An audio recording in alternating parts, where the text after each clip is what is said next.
Congress party మీద, కాంగ్రెస్ ప్రభుత్వం మీద అవాకులు చవాకులు పేరుతున్న మిస్టర్ కేటీఆర్, కాంగ్రెస్ పార్టీ లేకుంటే మీకు మీ కుటుంబానికి పుట్టగతులు లేవు. ఆ రోజున తెలంగాణ ప్రజల కోసం కాంగ్రెస్ పార్టీ తెలంగాణ ఇవ్వాలనుకున్న పరిస్థితుల్లో 2004లో మీతో పొత్తు పెట్టుకున్న తర్వాత మీ పార్టీకి భవిష్యత్తునిచ్చింది కాంగ్రెస్ పార్టీ.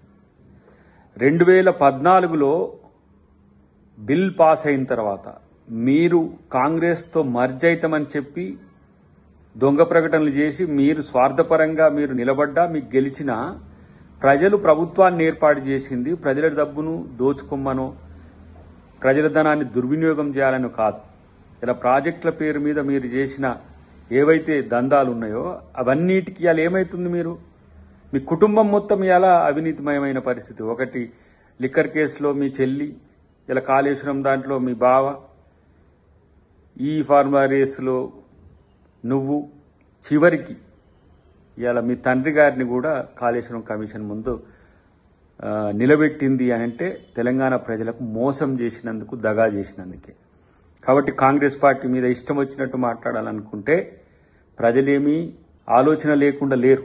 మిమ్మల్ని ఓడగొట్టి ఈరోజు ఇంట్లో బండబెట్టింది కూడా అదే, గుర్తుపెట్టుకోండి. కాంగ్రెస్ కట్టిన ప్రాజెక్టుల మీద కామెంట్స్ చేస్తారు, కాంగ్రెస్ పార్టీ ప్రభుత్వం మీద కామెంట్ చేస్తారు, కాంగ్రెస్ పార్టీ నాయకుల మీద కామెంట్ చేస్తారు.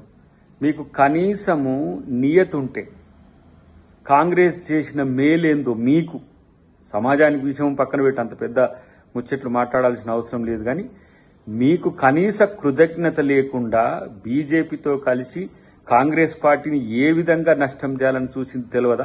గత ఎన్నికల్లో, అంతకంటే ముందు ఎన్నికల్లో మీ నాన్న కాంగ్రెస్ పార్టీతో కలిసి మంత్రిగా ఉన్న రోజు కూడా పీఎఫ్ స్కామ్కి సంబంధించి కూడా బీజేపీ ఆ కేసును కొట్టేసి మిమ్మల్ని ఇలా కాపాడుతున్నది బీజేపీ అనుకుంటున్నారు. కానీ ప్రజల నుంచి మిమ్మల్ని ఎవరు కాపాడలేరు.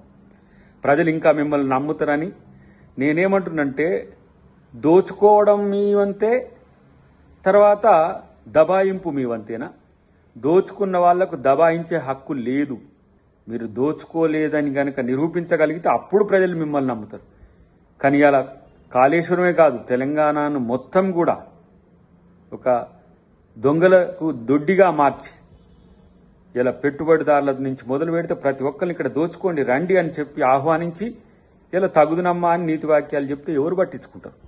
కాబట్టి కాంగ్రెస్ పార్టీ కార్యకర్తల మనోభావాలు దెబ్బతింటే విధంగా ఎవరు ప్రవర్తించినా అది సహించేది లేదు.